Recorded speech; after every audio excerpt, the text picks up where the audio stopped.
Good day, everyone. Welcome to another live conversation, another episode of the Remarkable Leadership Podcast. Well, in a bit. But first of all, this is a live chance for you to interact with me and my guest, who I will introduce to you in a second. I'm so glad that you're here. The best thing that you can do right now is to, whatever platform you're on, to type in the comments and say hello. Tell us where you're from. We'd certainly love to know that. And really, throughout this conversation, I hope that you will join us. So I want you to imagine that you're joining Michelle and I, who I will introduce in a second, and I for a cup of coffee or a beverage of whatever's appropriate for the time of day that you're in for this Halloween day. Just share your questions and your comments and your ideas throughout.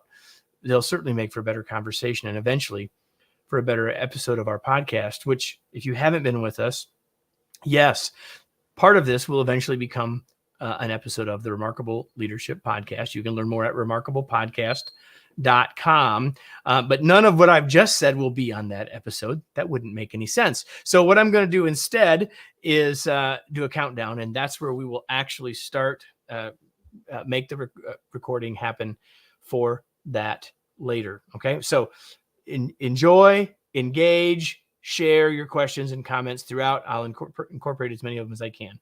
And with that, I'm going to count down for Marissa. 3, 2, 1.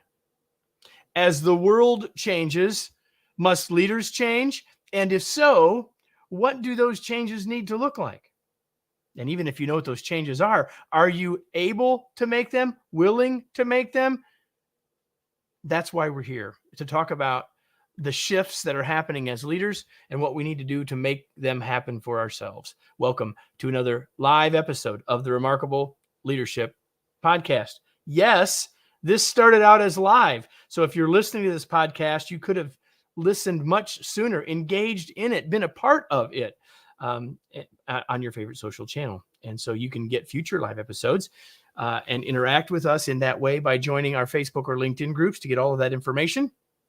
You can go to remarkablepodcast.com/Facebook or remarkablepodcast.com/LinkedIn to do that. And today's episode is brought to you by Remarkable Development Sessions. A Remarkable Development Session is a webinar for a new world. We know that we learn in interaction with others, but in a fractured and increasingly virtual world, the workshop experience has been shifted to a focus on simply delivering the content and leaving all of the application to you as an individual learner. So even if you love learning from webinars, you have likely thought there has to be a better way, a way to make a webinar better than they've ever been before. If you've thought that and want to experience that, just go to kevineichenberry.com/remarkable development to learn more and register for an upcoming session on a valuable skill. And with that, let me bring in our guest. If you're watching us on video, you can now see her. There she is. Let me introduce her for you. Her name is Michelle Johnston. Dr. Michelle K. Johnston is an executive coach, keynote speaker, and leadership expert who serves as the Gaston Chair of Business at Loyola University in New Orleans. Her first book is The Seismic Shift in Leadership, and that will be a focus of our conversation today. She was recently named one of the most influential New Orleanians. Is that how we say that, Michelle? A top 500 business leader and a woman of the year by City Business. She is a keynote speaker presenting at conferences nationwide. As I said, she received her PhD from Louisiana State University and was named to the prestigious 100 Coaches Group, which consists of the top executive coaches around the world. She lives in New Orleans, and she is our guest today. Michelle, welcome. I'm so glad that you're here. Oh, thank you so much for having me, Kevin. I really am thrilled to be here. And hello to all of the listeners out there. Well, we know we've got people in Ontario and in India, and I'm surely many more. So if you missed that earlier and you're with us live, just say hello, tell us where you are while we get started. So, Michelle, there's a couple of questions that I almost always ask. And this first one is one of them because I think it gives context and it helps us get to know you a little bit better. So let's start there. So you didn't wake up when you were 9 years old and say, I want to be an executive coach and professor. I'm just guessing. So tell us a little bit about the journey that leads you to doing this work today. Yeah, I never saw myself as a professor. You're right. I certainly didn't see myself at that at age 9. My grandfather was really influential in my life. He was a PhD from Georgetown and taught economics, and we were all from Washington, D.C., Alexandria, Virginia. And I remember when I was at Auburn getting my undergraduate, and I just finished, and he came to my college graduation. He said, "Okay, it's time for graduate school." And I remember looking at him thinking, "What? I just You graduated." got 4 heads. What are you talking about? Yeah, exactly. So I literally went to the beach for the entire year, Hilton Head Island, to try to figure it out because he really wanted me to get my PhD and thought that the time was now. And so he went on a letter writing campaign the entire time I was on Hilton Head Island after graduation, trying to figure out what am I going to do. And so I took the GRE and went back to graduate school, and lo and behold, and then ended up with my PhD at LSU, but still didn't see myself as a professor, even when I was getting my PhD, because I had been recruited by a consulting firm to New Orleans. And that's when I fell in love with the city of New Orleans. And that's when I fell in love with the world of consulting. And I, at a very young age, I think I was maybe 24, 25 years old, I was traveling around delivering workshops on presentation skills, listening skills, team skills, meeting management. And I absolutely loved it. So I knew that I wanted to be involved in that aspect of human development, leadership development. And then when I was about 28 years old, I was recruited by Loyola University New Orleans to spearhead their business communication program in the College of Business. And I've been here ever since. So it's really a blend of both worlds because, I get to be a professor and interact with students, and I get to also be an executive coach and interact with adults in their road to being the top and the best that they can be. So I in reading the book, I think there are 2 big ideas. And the first one is in the title, the seismic shift, right? So, and we'll get to the second big idea in a second. But first, like, what is the seismic shift? You sort of promise it in the title. So what's the seismic shift in leadership, Michelle? Yeah, and I think I felt propelled to write this book, Kevin, because in academia is kind of an old school top-down hierarchical institution. And so I was in academia surrounded by very much the command and control style of leadership.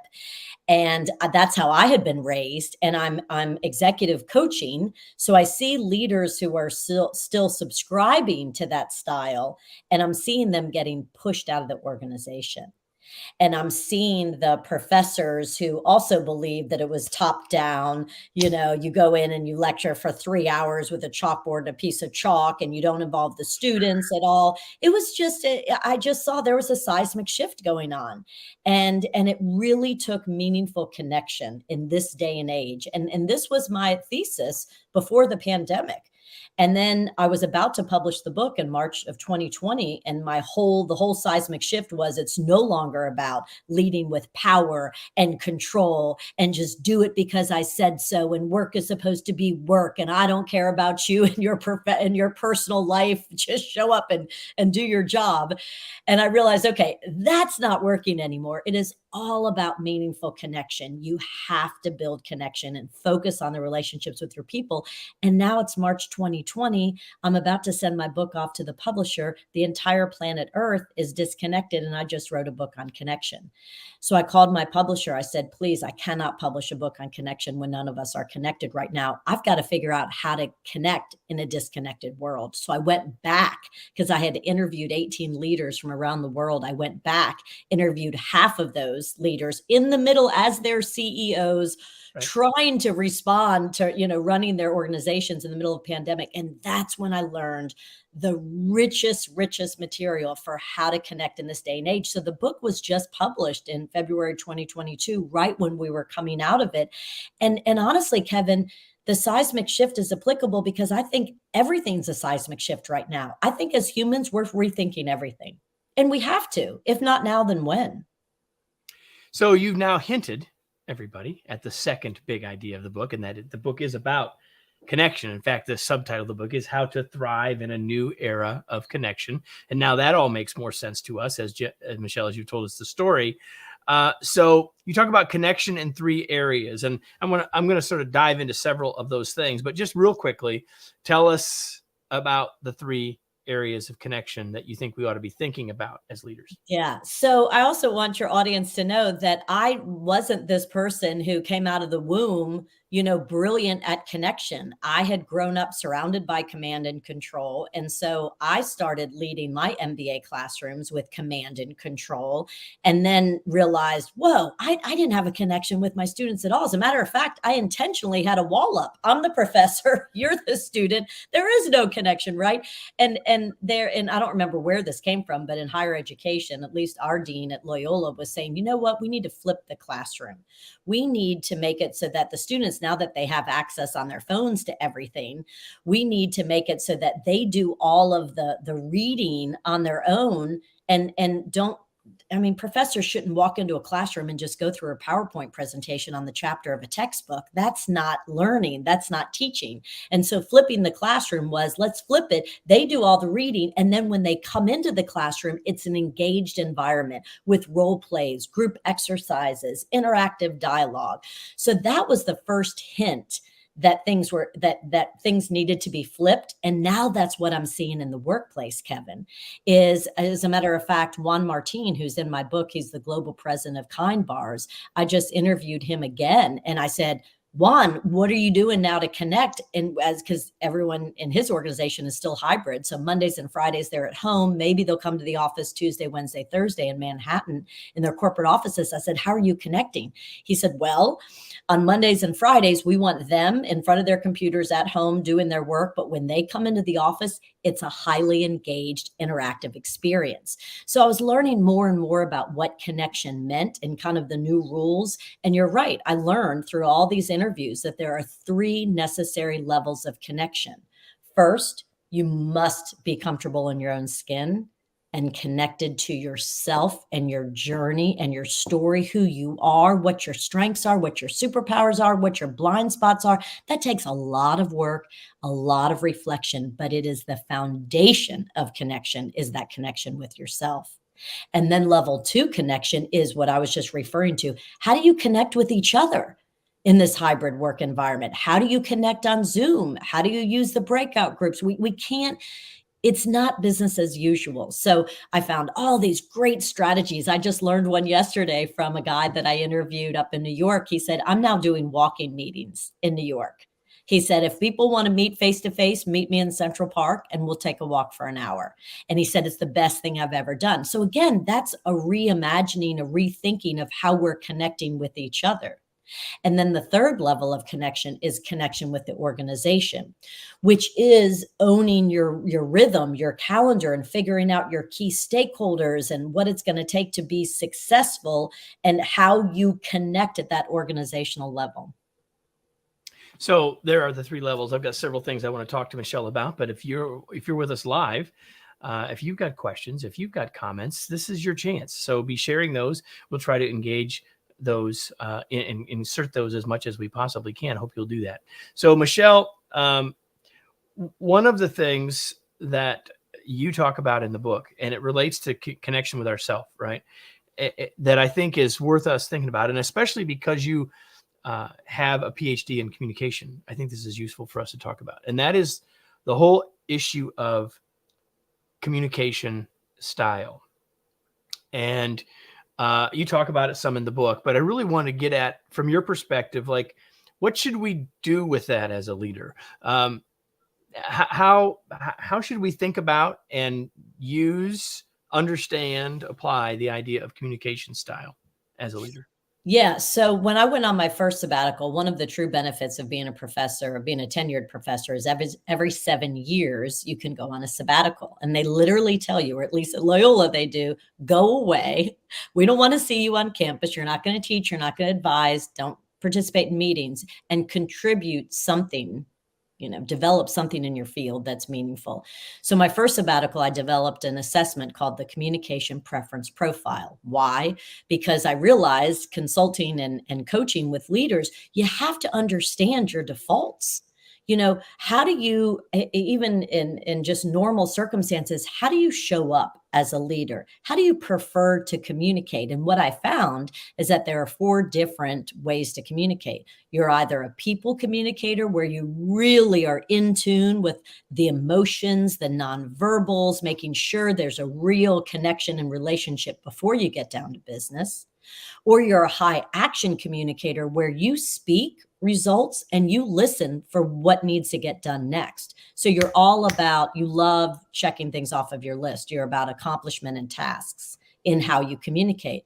Or you're a content communicator, and it's all about research, information, data, preparation. So you're not listening to what needs to get done, and you're not looking at the other person, making sure that they're in a good mood. You're listening for data and what questions to ask regarding information. And then the 4th category is high technology.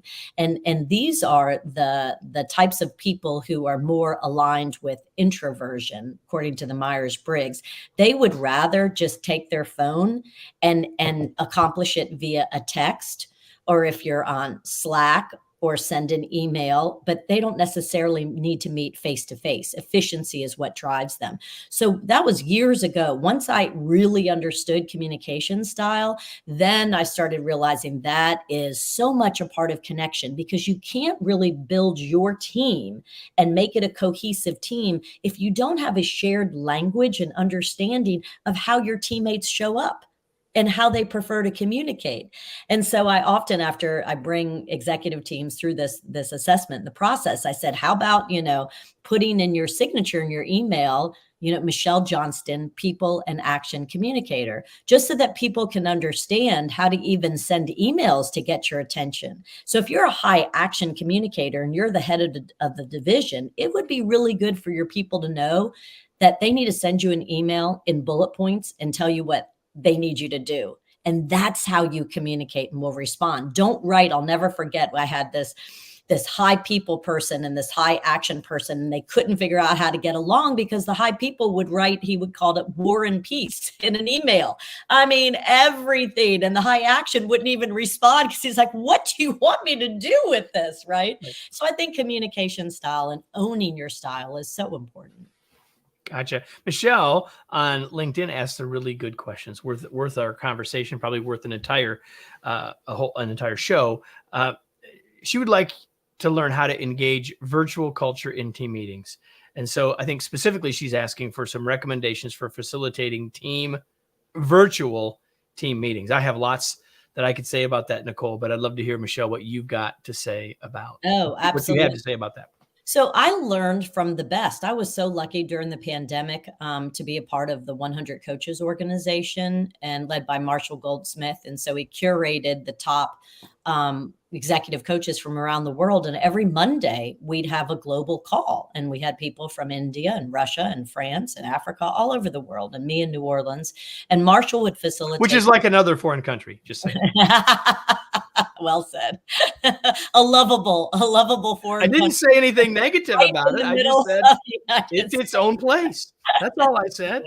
I don't want any nasty grams from anybody. New Orleans is a wonderful place. It's a different place. That's all. Thank you for making me laugh. In any case, what I learned from these experiences on these global Monday calls is Marshall would begin with, a topic of the day, but immediately he would put us into breakout groups. And that's how we really meaningfully connected with each other. So the topic, he talked just a little bit about it. Say a topic was perfectionism, and what he learned at the highest level. He only coaches the highest level of leader. And he said, and perfectionism really gets in the way, because it ends up creating a culture of fear. So I want you all to get into breakout groups, and I want you to talk about how to give up perfection. So then we'd get together, we'd get to know each other, and then we'd dive into the topic, and then we'd go back to the big group, and then Marshall would talk again. And I'm telling you, those breakout groups in Zoom, that's what it takes to meaningfully connect. Now, those are big meetings. If you're in a small meeting and it's you with just 5 of your people, I highly recommend beginning. So say the topic is, we've got to innovate. We've got to figure out ways to do things differently. Then ask a question about innovation. If you want them to take more risks, just say, you know what, let's share a time when you made a mistake, but it absolutely was the right thing to do because you took a risk, because that's what I want. And you go around, and then you as the leader also, I had a great leader. I still coach him, Pete November. He just became the CEO of Ochsner Health. And I just went to his huge celebration Saturday night with a band, only in not only in New Orleans, but let me tell you, in New Orleans, we do know how to throw a party, and everyone's dancing around and celebrating him getting CEO and what he does. Cause I was a part of all of his high level team meetings, and he begins with questions like that. And then he's vulnerable and says, guess what? I made a $20 million mistake. But you know what? I took a risk. It didn't work, but by gosh, it ended up advancing us in the right direction. So we've got to figure out how to be okay making mistakes. Yeah. So I would just simply add that Michelle, what you're saying is obviously the breakout room thing. And so if you've got a meeting of 15 people, it doesn't have to be 100, like you're saying. You got a meeting of 15 people. Think about breaking them up into groups based on what the goals of the meeting are. But also, I think the other super tactical point that you make, Michelle, is a really important one. And that is that we shouldn't be going first as a leader, asking questions, getting out of the way of the group and letting them go first. Because the minute we start talking, they stop talking. And we've just got to make sure that, and doesn't even mean that we're doing that intentionally. It's just if that's what will happen if we go first. So we need to talk less, talk later, ask more questions, and assert less, make less assertions. So I want to be related to that point, actually. Another thing that you talk about a lot in the book, and that, I don't know how we could ever really talk about leadership without this idea of listening.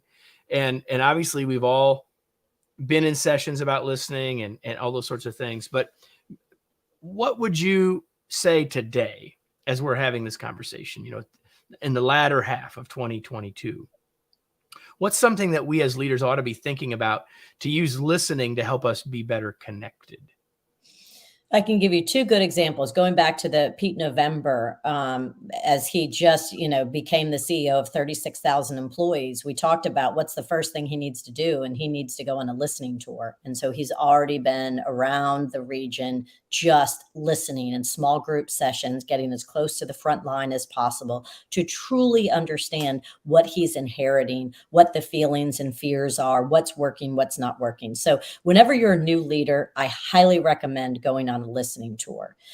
And then in more smaller group scenarios, like you were just saying, Kevin, what we have found is when you're in a position of power, your whisper is a shout. And there's this great research out of Columbia by a professor named Galinsky. And I'll never forget, it's called When Your Whisper is a Shout.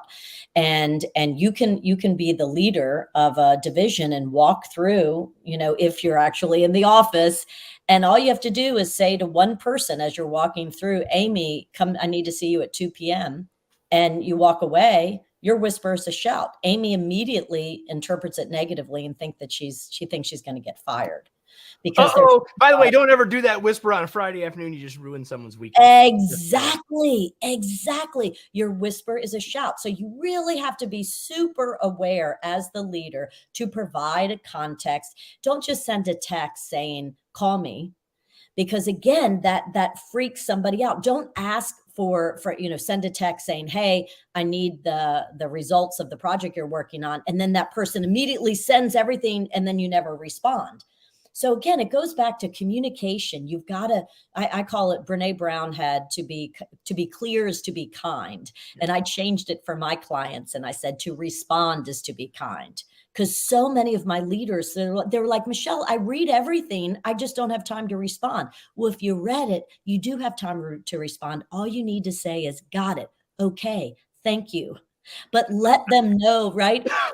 So when it comes to listening, just know that yes, it should now be kind of an 80-20, 80% of you listening. And then at the very end, 20% of you talking. In order to be the servant leader, which is what I'm advocating, is that you're there to help your people, to develop your people. To do that, then if you begin your team meeting talking, your suggestion becomes a demand. Your people immediately see, if you begin a meeting, blah, blah, blah, blah, blah, blah, blah, then they say, okay, well, then we're going to go do that. They don't see it as a suggestion. They see it as an order. So you've got to take the back seat now, facilitate, listen. And then at the end, come in and give your feedback.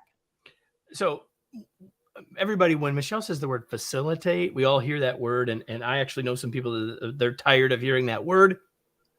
But all facilitate means is focus on process. Listen to everything Michelle is saying to you. She's saying you have to think more about the process by which you lead. Because regardless of approach, we're all after, in many cases, the same thing. We're trying to reach valuable outcomes with and through other people. But the process, the seismic shift, is a shift in the process. And so that word facilitate, which simply means to make easier, is an important thing to think about. So we have a question. It's a long question. I've had the chance to read it. I'm going to try to condense it a bit. I'll put it up on the screen though. Adjectives like executive, senior, and middle, breaking the. Should we think about getting rid of some of those words because perhaps they're part of the problem? That's me interpreting the question just a little bit. Thoughts about that? Oh, wow. That's a great question. Thank you so much. Yeah. The language that we use colors everything. It affects how we interact with the world. I was working with this leader right in the very beginning, and he used the word stupid all the time. Stupid. Everything was stupid. I said, you can't be a role model at this high level and call everyone and everything stupid. That's just not okay. So I agree with you. Language shapes everything. And I do tend to say, like, I'm an executive coach. I coach executives. However, I agree. If we can just call people, if you've got 450, my biggest client right now is 450 leaders. We call them leaders, right? Let's break down the hierarchy and not say, well, that's a senior leader. That's a middle leader. No, we're all leaders. I couldn't agree with you more. Part of the seismic shift really is about disruption and just looking at your processes, your systems, your hierarchies, your structure, and trying to break those down.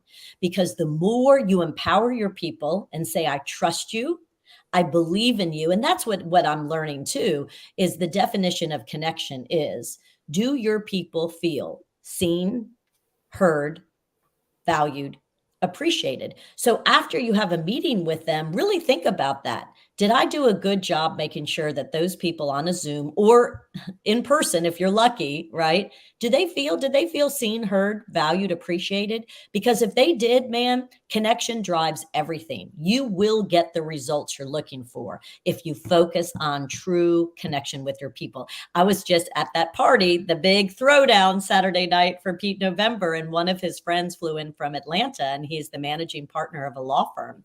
And we were talking about the seismic shift, and he said, Michelle, even law firms now are finally getting it. He said, I'm bringing in coaches for my partners. And even though it's still all about billable hours and it's, a tough occupation, he goes, I want our people, our lawyers, to be nurturing. I want them to be servant leaders. I want it to be about, let's help each other, know each person at a personal level. He said, it's a totally different mindset.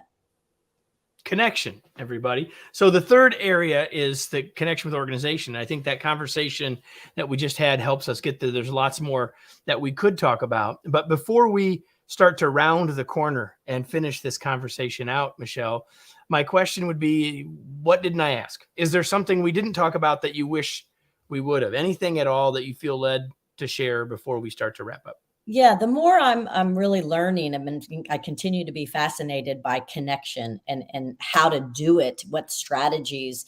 I'm learning that the difference between the old school, which was transactional, and it was more communication, which is transactional. Now true connection is about reciprocity. So making sure that you as a leader make sure that you spend time saying, I see you, I know you, I hear you, and give them an opportunity to get to know you, to see you as a full person. You don't have to be a robot and perfect. And that I've learned also that perfection creates disconnection. So if you think you can't make a mistake and every hair has to be in place and everything has to be perfect, then you're really hard on your people because you expect that out of them. And even if you don't, they think you do. Exactly. And that creates disconnection. There's a wall up, right? So really, I'm just advocating just this reciprocity, show up as a real human, Treat your people as real humans, focus on the relationship, and the rest will fall into place. I promise. Perfect. So I have a couple of final questions for you that are unrelated in most ways to anything we've talked about before. So, like, Michelle, what do you do for fun? You know, my daughter talked me into buying a pandemic puppy like the rest of America. And she was the worst puppy I'd ever had in my life. The good news is she's 2.5 and she's turned out to be the best dog. And I love taking her to the park every day. Wait a minute. Whose dog is it anyway? Your My daughter's or daughter yours? so my daughter's really smart. So that was 2.5 years ago. She was a sophomore. We were in lockdown in high school. And she said, Mom, I'm going to be leaving for college before you know. You probably should get a puppy. This is the time to get it. And she was right because she's off at college. So it's just me and Milli Vanilli. And if anybody was in the 1980s knows the Milli Vanilli reference, that's my dog. All right. So I know that, like me, you're a reader. So what's something that you're reading these days that you might share with the rest of us? Yeah, so Marshall Goldsmith, my official mentor, and he just published his 47th book, maybe 46th, and it's called The Earned Life, and it's a New York Times bestseller, and it's a Wall Street Journal bestseller. It's fabulous because, again, his career as an executive coach, he really only coaches with the very, very best, and he learned that achievement was not bringing life satisfaction, that he's working with the best of the best who accomplished everything but were unhappy. And so the earned life is about how to have happiness and satisfaction in life and succeed at the highest levels. We have been talking with Michelle Johnston, the author of The Seismic Shift in Leadership. Michelle, where do you want to point people? Where can they learn more about you? Where can they get a copy of this book? Yeah, I'd love to hear from y'all. My website, www.michelle2lsk Johnston with the T.com. So it's MICHELLEKJOHNSTON.com. And you can contact me. It has information on, you can buy the book anywhere books are sold. I'm so blessed. It made #2 on Amazon and leadership. And so you can buy it wherever, but you can go to my website and find out all the information you want. There you go, Michelle K. Johnston.com. Now, my question for all of you who are listening and perhaps watching, whether it's live or later, is now what? What are you going to do with what you just learned? What ideas did you hear from this conversation that you need to put into action? What actions will you take as a result of this conversation? Because if you don't take any action, well, the value of the last 30 minutes has greatly reduced. So I hope that you will take that question seriously as you review your notes or your mental notes, depending on where you might have been listening or watching. And please do take action, because until you do, nothing great will come as a result. So, Michelle, thanks again for talking to us about the seismic shift, giving us a whole lot of things to think about and to consider as we work on ourselves to build connections with those around us. Oh, thank you so much, Kevin. And thank you for those great questions from your audience members. Thank you for tuning in, everybody. Have a beautiful day. All right. With that, you know that we'll be back next week, right? If you love this, share it with someone else. If you're just finding us, there's an archive with plenty of past episodes, but every week there's a new episode. I hope you'll join me next week for another episode of the Remarkable Leadership Podcast. Have a great day, everybody.